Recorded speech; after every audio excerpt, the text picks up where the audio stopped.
Moi. Kumman sä ottaisit mieluummin? Miljardi euroa vai 100 vuotta nuoruutta? Mun eka ajatus oli, että 100 vuotta nuoruutta ehdottomasti. Mä ymmärrän, että monet ottaisi miljardin, että he voisi auttaa heidän perhettä ja muita ihmisiä.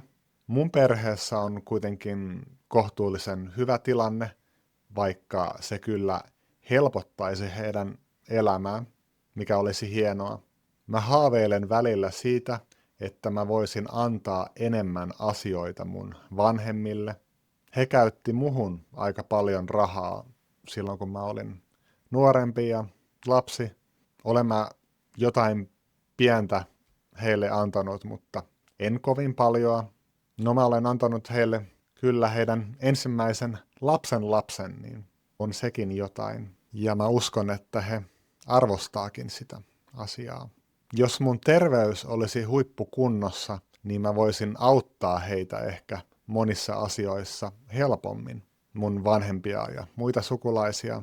Mä uskon, että kukaan ei halua elää heidän omia lapsia kauempaa. Kun keho rappeutuu vähitellen, niin joillain vaikutukset on tosi rankkoja. Joillain ihmisillä kehon ja mielen kuluminen aiheuttaa suurempia ongelmia ja aikaisemmin. Mun ikä alkaa lähestyä 40 vuotta. Mun terveys on mun mielestä suht hyvässä kunnossa. Se ei ole täydellinen. Hidas alamäki on alkamassa. Joillain on romanttisia ajatuksia vanhuudesta. Herttainen pariskunta astelee kadulla ja istuu hymyillen puiston penkillä, mutta oikeasti se ei yleensä näytä siltä, tai se ei näytä siltä kovin kauaa. Mun mielestä vanhuudessa ei ole melkein mitään hyvää. Mitä mieltä sä olet vanhuudesta? Myös muut kommentit on hyvin tervetulleita. Ne auttaa tätä videota ja podcastia näkymään enemmän muille. Miljardilla eurolla voisi tietenkin auttaa myös monia muita ihmisiä, jos sitä käyttää viisaasti, tai vaikka ei käyttäisi sitä kovin viisaasti, niin se toisi kyllä merkittävästi verotuloja Suomeen ja ehkä muihinkin maihin, mikä olisi kiva juttu. Jos mulla olisi miljardi, niin mä tekisin enemmän videoita ja podcasteja. Mutta tämä on semmoinen asia, mitä mä tekisin, vaikka mä en saisi tästä mitään.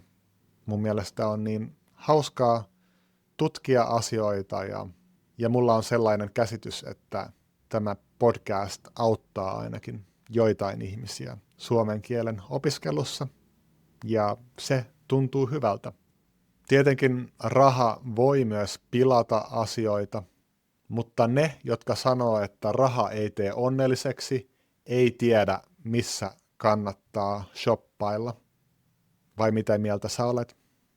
Jos mä olisin hyvin rikas, niin mä voisin antaa mun perheenjäsenille ja kavereille parasta mahdollista terveydenhoitoa. Myös mun lapselle, niin todennäköisesti mä ottaisin sen miljardin kuitenkin. Se lisäisi mun lapsen turvallisuutta. Mutta jos mä olisin oikeasti siinä tilanteessa, että mun pitäisi tehdä tämä päätös, niin vähän vaikeaa sanoa, mitä mä oikeasti tekisin, jos ollaan rehellisiä. Ehkä mä olisin kuitenkin vähän itsekäs, mutta todennäköisesti mä laittaisin mun lapsen hyvinvoinnin mun oman terveyden edelle. Ja mun vaimo varmaan suuttuisi, jos mä en ottaisi sitä miljardia euroa.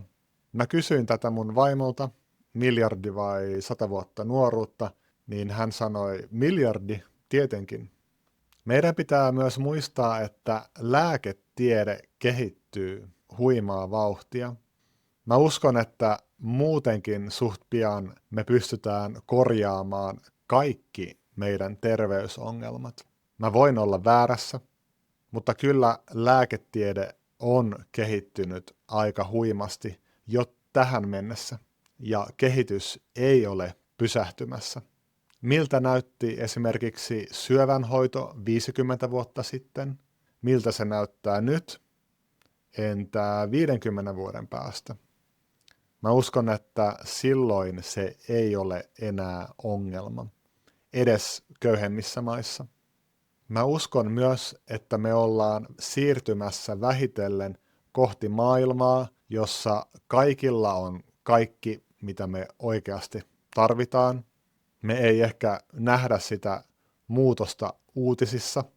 Ihmiset ei yleensä klikkaa uutisia, joissa kerrotaan kehityksestä. Siksi uutiset ei yleensä puhu niistä. Mutta se ei tarkoita sitä, että kehitys olisi pysähtynyt. Mä saatan olla väärässä, mutta mä uskon, että meidän sivilisaatio levittäytyy myös avaruuteen tällä vuosisadalla. Väestön kasvu ei tule olemaan ongelma, kun monet muuttaa sinne avaruuteen. Niinpä mulle ei tulisi huonoa omatuntoa siitä, että mä olisin täällä reilusti yli 100 vuotta kuluttamassa luonnonvaroja. Mä en kyllä haluaisi antaa valtavaa määrää rahaa mun lapsille. Mä en usko, että se on hyväksi monien lasten tai nuorten aikuisten kehitykselle. Joillekin se on ok, mutta jos saa asioita liian helpolla, niin se voi aiheuttaa pahoja ongelmia myöhemmin. Haasteet vahvistaa ihmisiä. Kumman sä ottaisit? Miljardin vai 100 vuotta nuoruutta? Olisi myös kiva kuulla sun perustelut, jos sä jaksat kirjoittaa. Olisi myös hienoa, jos sä voisit jakaa tätä videota tai podcastia sun verkostoissa ja sun kavereille. Sulle se on vain muutama klikkausta, mutta tälle kanavalle se merkitsee tosi paljon. Myös tykkäykset ja kanavan tilaaminen auttaa tosi paljon. Nähdään taas. Moi moi!